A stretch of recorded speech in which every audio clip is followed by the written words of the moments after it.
Welcome back to Don's Life. Welcome to the channel. Thanks for joining today. If you're new here, my name's Don. I'm just your average automotive DIYer, trying to do the best job that I can to take care of my vehicles and save a few bucks while I'm at it. So today I'm reviewing something I know many of us can benefit from, a new tool for the garage, especially if we like to do our own maintenance and repairs from home, and that's this right here, the Thinkcar Thinkscan 689BT automotive diagnostic tool. No, I'm not a certified mechanic, nor have I ever claimed to be. This tool looked like a solid option for us DIYers. We're going to see if it lives up to the hype.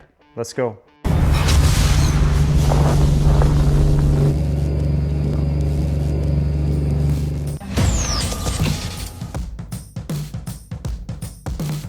Now, I've been in the market for a quality scan tool for a while, and honestly, what caught my eye with this one here are two big things. So the first is Bluetooth connectivity. Obviously, that'll allow me to walk around the vehicle, not be tethered to the dash, but I can even cast what's on the screen to a compatible TV for a bigger picture. And the biggest and most exciting one for me is lifetime updates. That's right, you heard me, lifetime updates. Most companies want to charge you yearly for updates. With this, you don't have to worry. It's good for the long haul.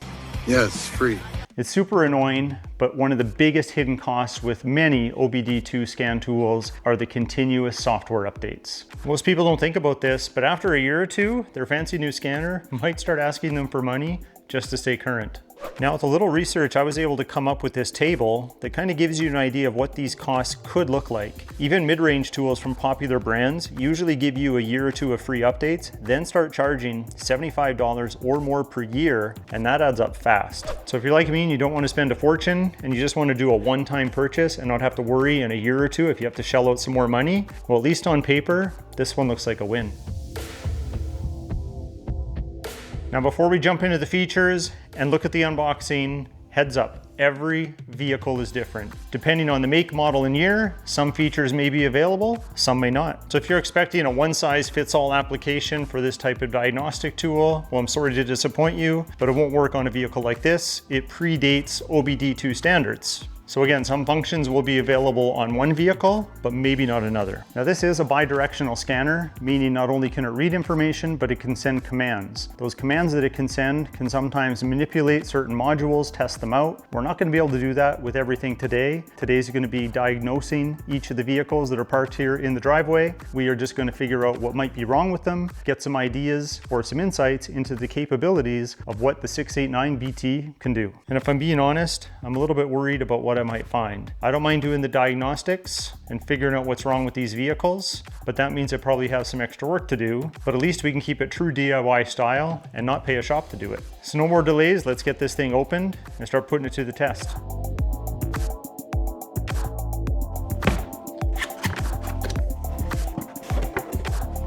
It's got a nice hard case with a single zipper. It seems well built.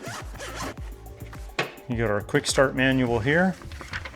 Now, I've already had this open, so there's some fingerprints and stuff on it. That's because I wanted to make sure it was updated and ready for this video. You'll notice the back here. It's a very sturdy, robust design. It's got these rubberized handles on the side. It looks like it's impact resistant. I'm not going to try and drop it, but it looks like it would probably survive if it got dropped once in a while by accident. Get out there and do some diagnosing.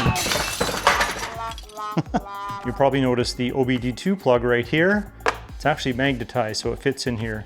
And it holds on well. I probably wouldn't carry it like that all the time, but it's there. This kickstand is really nice because it actually stays in position at any angle, so you can work on avoiding the reflection, hang it on the steering wheel, wherever you need to put it. This is a really nice kickstand. Nice feature.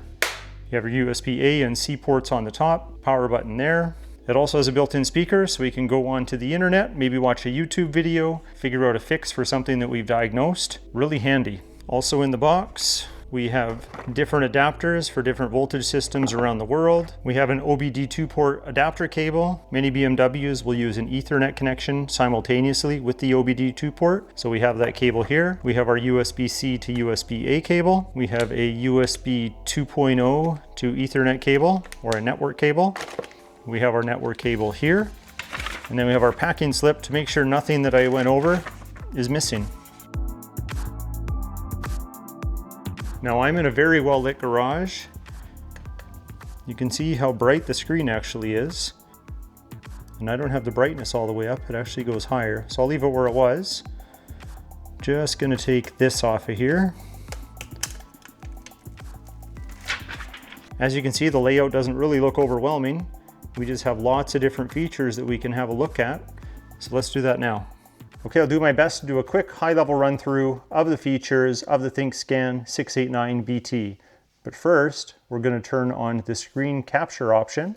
This allows you to record anything that you're doing on the screen, and this will also make it a little better so you don't get these lights reflected in the image. So let's get started. Okay, so under Diagnose, we have our auto search for the VIN. That'll help you find the vehicle that it's connected to and all that information. Next, we have Diagnose. So this will allow us to see the vehicle systems for diagnostic purposes. And under OBD, this is where we have a lot more control. We can read the fault codes, clear the fault codes, freeze frame. We can do data streams, monitor sensors, turn components on and off, test things out, and some other functions. Under History, we can view diagnostic records and quickly access previously diagnosed vehicles. We can also save our reports and share them. As well, we can provide feedback directly to the Thinkcar team, and they will analyze our problem and see if they can help. All right, next up we have the maintenance tab. There's a lot to go through here. I'm going to cover it lightning quick, but we have many functions. Some are going to be for diesels, some are going to be for most vehicles, some are going to be for select vehicles. But here we go. We have air fuel ratio reset, we have ABS bleeding, we have AdBlue reset for your diesel exhaust fluid, we have adaptive front lighting system reset, we have air suspension matching, we have airbag reset, we have battery matching, we have brake pad reset, we have clutch matching, electronic water pump starting, DPF regeneration for diesels, ECU reset for some vehicles, EGR adaption, electronics throttle adaption, FRM matching, gateway module data calibration, gear learning, gearbox learning, anti-theft key matching. This one's neat because you can disable any lost keys and add new ones as long as the car has an easy IMMO system. We have injector coding, language settings to change your vehicle system language, NOx sensor reset, odometer meter reset, oil reset, rainfall light sensor settings, seat calibration, steering angle reset, start-stop settings, sunroof initialization, TPMS reset, deactivate transport mode, turbocharger matching, tire size adjustment, window calibration, and this last button here helps you arrange the icons in a different pattern if you'd like, and you can actually rearrange them, putting your favorite ones that you use the most frequently up at the top. Let's check out the upgrade tab. Here's where we can check out all the different upgrades that may be available for the Thinkscan 689BT. First, with the vehicle diagnostic software, can click this and we can see by vehicle brand which version of the software we have and if there's any updates. Thankfully, I'm on top of everything and I've already downloaded my vehicles, which are predominantly the GM Chevrolet Cadillacs, to the latest version. I've also downloaded Fiat and I've also downloaded Chrysler Dodge Jeep. So we have the latest versions of everything that's in my driveway. Under maintenance software, we can check the various maintenance procedures and we can make sure that we have the latest versions of all of that, which we do. And then under application software, to make sure we have the latest software for this device, we would go here and I do have the latest version. So we are in tip-top shape. Okay, let's go to the More tab. We have our settings. This is our configuration for the device itself to set it up the way we're going to use it. Next, we have our online service. If we're connected to the internet, this is really cool. We can get real-time product information, send through some technical support queries if we need some help, and we can do that through pictures, through video, a number of different ways. Just expect that responses could take a little while because it's an international company. You're talking about different time zones, other parts of the world. So 24 to 48 hours is what I've read is typical when it comes to responses. We have our built-in user manual. We have our OBD fault code library, so we can punch in a code here. I'll put a popular one in that's very common on lots of vehicles, I know from experience. Do a search. It gives us a definition here. It's an O2 sensor thing. We can also run out to Google, see what it gives us. So now we have the power of the internet right here in our hands. We didn't have to go grab our phone. We didn't have to grab a laptop. It's right here, ready to go. Next, we have our coverage list. This cover list option is a query for the list of car models and all the devices it supports. So we'll give it a second to load up here. And here you can see just under passenger vehicles alone, you have various procedures like ABS bleeding, airbag reset, but then you also have brands of vehicles. I had a BMW once upon a time. If I click that, you can see here that there's different series of BMWs. You can see there are literally hundreds of thousands. We can narrow this down a little bit here. You can see here there's a lot of options that I could have interacted with if I still had that car. So I'm going to get out of there. Next, we have the ability to add modules to expand the device's capabilities even further, adding things like a video scope, oscilloscope, printer, and more. We have a gadget button. Right now it's set up to give you Google Chrome. but you can add more. We have a full web browser here. I can actually go to YouTube and it actually works. Let's do a little search here. DONSLIFE AT4, let's go with that. And we know this guy. We can pick a video and we can watch it. It's not boring to be a mechanic. Today is going to be an interesting video. It is going to be epic. And if you do a long swipe from either side, it will return you to the previous page. Next, we have remote assistance. We can actually get technical support through remote diagnostic tools. For example, they could access via remote desktop software or via remote controller to your device. And then over here is just a rearrangement of all these options. Now that we're more familiar with the diagnostic tool, let's go outside and do some diagnosing. Okay, so I think we'll start small. We'll start with this guy right here, Fiat 500. This is one of my daughter's cars, 2013 Gucci edition, making Mrs. DONSLIFE proud.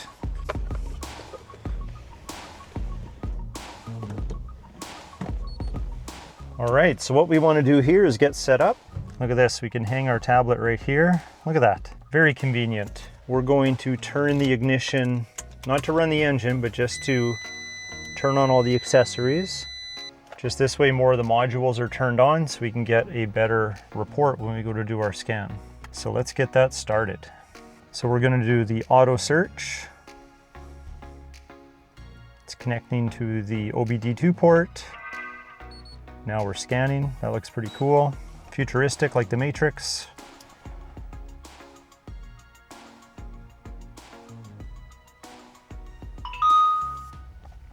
Here's our information. Now I do know there's some issues with the Bluetooth module in this vehicle, so I'm sure we're going to get some errors for that. The only fix is that we get a new Bluetooth module, which I have to get from overseas. And they're quite expensive. So we're going to keep this automatic selection, even though we could manually select the vehicle like I mentioned before in the video. I'm okay with the information it's showing here. It looks accurate. I'm going to hit OK.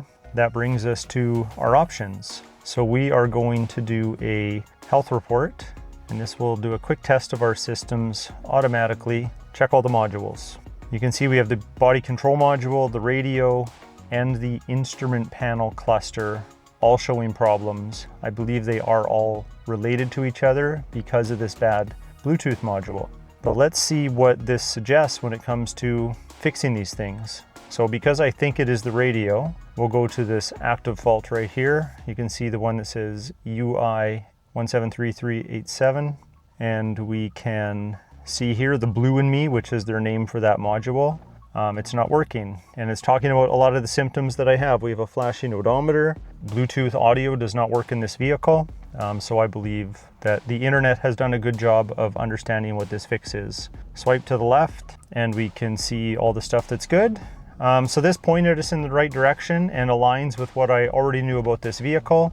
We can try and clear these DTCs, but until we fix that module, it's not really going to fix anything, so they're going to come back.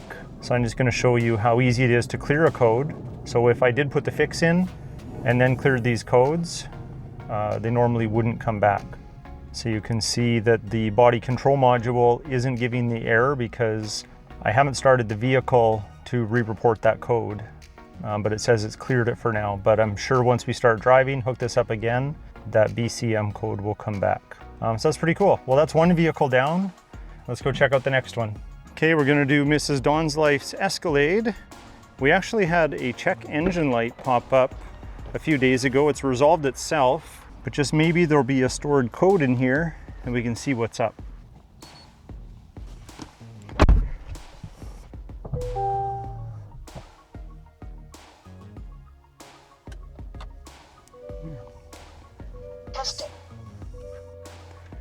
That's a radar detector, and the dash cam is going to make some noise here.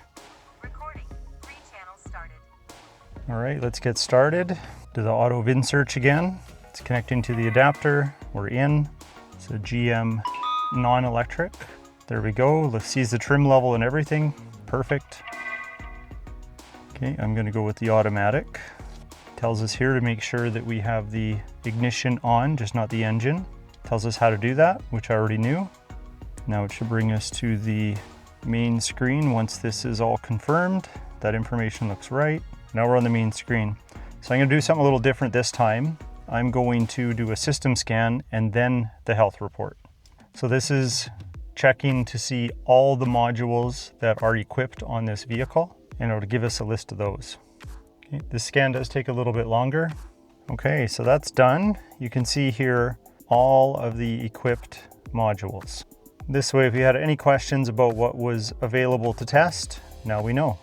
Now I'm gonna go out and do a health report.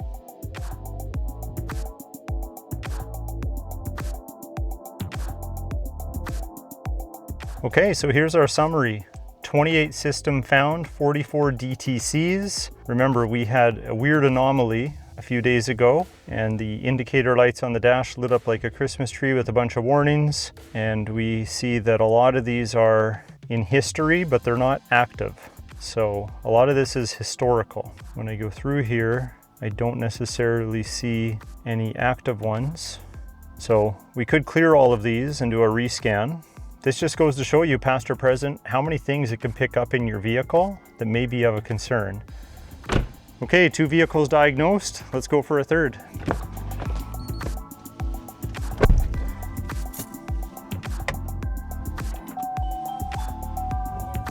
That sun continues to be crazy. Good thing we have a screen recording for your benefit. We'll just rush through this stuff here so we can get to the point. Okay, so the cargo lamp, I think, has to do with the cargo light mod that I had done.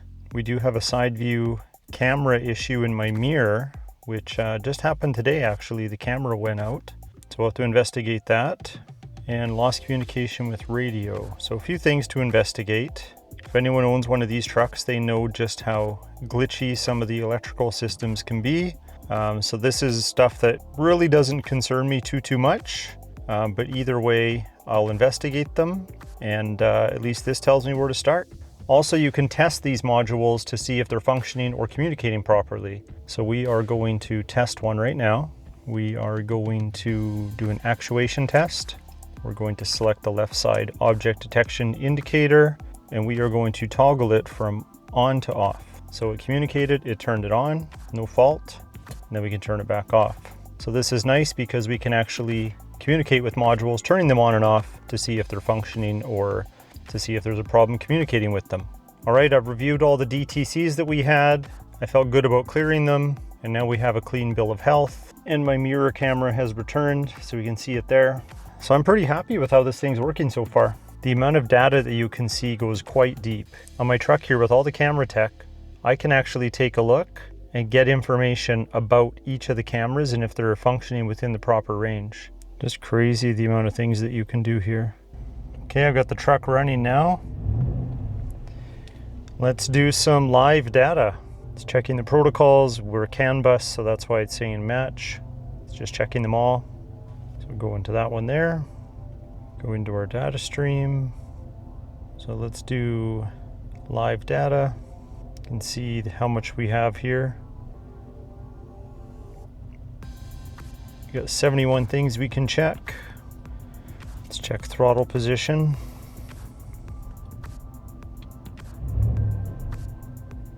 You can see it respond there as I depress the gas. Nothing revolutionary, just showing you what it can do. Well, I think we're good there. Well, that one's done, but if you want to make an enemy, you go and test your daughter's vehicle and tell her everything that's wrong with it. So that's what we're going to do next for this daughter's vehicle. Okay, a few stored codes, but nothing active. Let's just clear them. Keys in the on position, so that works. Perfect, we'll do a rescan. And then we'll check it again in a few days and see if anything new comes up. But for now, everything is good to go.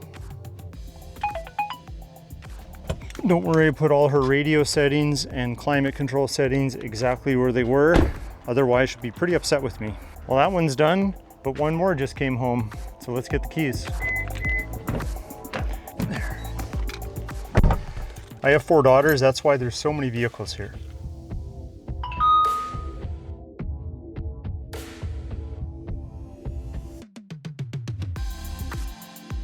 All right, everything's normal. Clean bill of health on the Subaru. Way to go. Well, I think that's enough diagnosing for today. So as you can see, results may vary. I'm actually impressed with how deep this goes when it comes to its diagnostic features. It's definitely levels above those basic code readers that you can get for maybe $100. I mean, it's not perfect, and some advanced functions may not work on every make and model of vehicle, but it definitely has a ton of value for the price. If you're considering picking up one of these, I'll leave a link in the video description below. If you already use a scan tool, share in the comments below which one you use, what your experience has been like. I'd love to compare notes. And I'd like to thank Thinkcar for allowing me to review the Thinkscan 689BT. If you liked today's video, hit that like button. Please consider subscribing, and we'll talk to you next time.